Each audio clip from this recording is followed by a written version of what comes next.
இறைவா, வைகரை துயிலில் என்று எழுத வைத்தவன் நீதானே. ஆனால் இங்கோ கூவின பூங்குயில். கரெக்டா 5:30 மணிக்கு தான் குயில் கூவும். அதுக்கு முன்ன ஃபர்ஸ்ட் 4 மணிக்கு ஒரு குயில் கூவும். நீங்க நல்லா கவனிச்சு பாருங்க, எங்க வீட்டுக்கிட்ட குயில்லாம் இருக்கு. அது கரெக்டா 4 மணிக்கு ஒரு தடவை கூ அப்படின்ட்டு ஆஃப் ஆயிடும். அப்புறம் காதெல்லாம் கத்தி முடிச்ச பிறகு இந்த கிள்ளைகள் எல்லாம் கீச்சு கீச்சுன்னு சத்தம் போட்ட பிறகு அது தமிழ் அப்படியே காக்கா கீக்கி அப்படி வர்ற மாதிரி இது என்ன பண்ணும், ஒரு 5:30 மணிக்கு கூ அப்படிங்கும். சில குயில்கள் 6 மணிக்கு தான் கூவுது. அதனால பெருமானை மணி ஆராய்ச்சி பெருமானேன்னு சொல்லல, கூவின பூங்குயில்.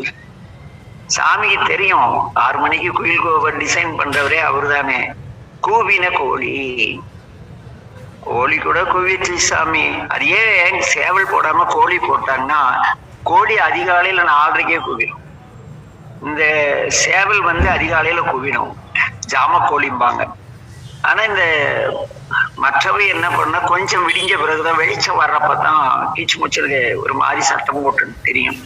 அதை பார்த்துட்டு சேவல் கூவும். ஆக கூவின கோழி, குருகள் எம்பின.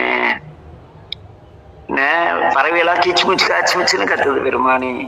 இது கூடவா கேட்கல, நான் சொல்லதான் காதுல விழல, இது கூடவா கேட்கல. இயம்பின சங்கம், இதோ ஆலயத்திலே உங்களை எழுப்புவதற்காக சங்கம் முழங்குகிறது. சங்கோசை கேட்டுமா உன் காது கேட்கவில்லை பெருமானே? என்ன இப்படி செவிடனை போல எனக்குள் உறங்கிக் கொண்டிருக்கிறாயே, உன்னை தேடி பதறி அலைந்து என்ன செய்தாலும் ஒளிந்து கொண்டிருக்கிறாயே பெருமானே. இறைவா, என்ன ஓவின தாரகை ஒளி ஒளி உதயத்து சூரியன் முழுமையாக வெளிவந்து விட்டான். நட்சத்திரங்கள் காணாமல் போய்விட்டன. உதயமாகிய அந்த நேரம் விருப்போடு எங்கள் வாழ்வியலை கவனிக்க வெளிச்சம் தந்து கொண்டிருக்கிறது. எனவே நீ என்ன செய்ய வேண்டும்? நமக்கு தேவன செறிகளல் தாளினை காட்ட, தேவர்களும் வணங்கக்கூடிய அருள் மிகுந்த உன்னுடைய திருவடிகளை எங்களுக்கு காட்ட வேண்டும் பெருமானே. யாவரும் அறிவறியாய், எல்லோரும் புறத்திலே தேடிக்கொண்டிருக்கிறார்கள் பெருமானே. நீ அவ்வையும் ஒளிந்து கொண்டிருக்கிறாய்.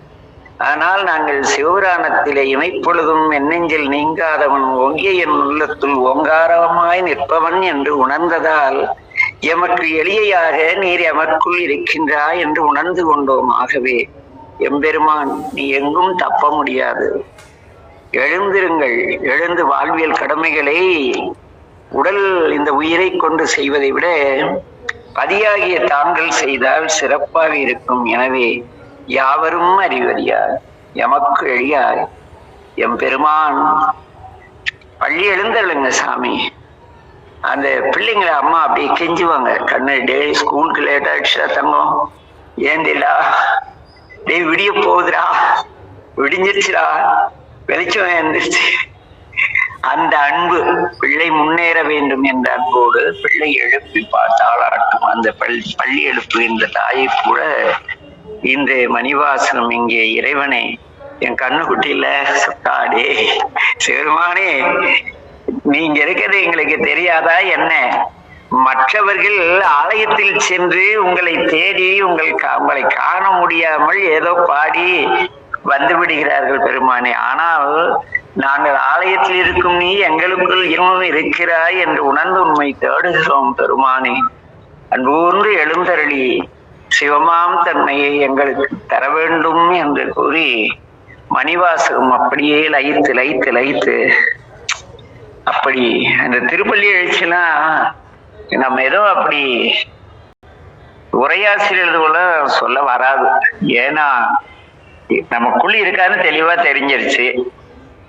கோயில்ல போய் பார்த்தோட வீட்டுல ஏந்துச்சு காலையில அதிகாலையில இறைவா குளிச்சுட்டு நம்ம ஆன்மநாயகருக்கு பூஜை பண்ணிட்டு, இறைவா இப்படி எனக்குள்ள தூங்கிட்டே இருந்தா எப்பயாவது உருப்படுது சொல்லுவாங்கல்ல.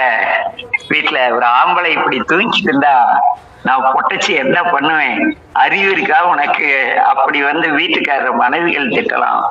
ஆனா எனக்குள் இருக்கும் இறைவனை அப்படி திட்டும் அளவிற்கு எனக்கு பற்று இன்னும் வரவில்லை.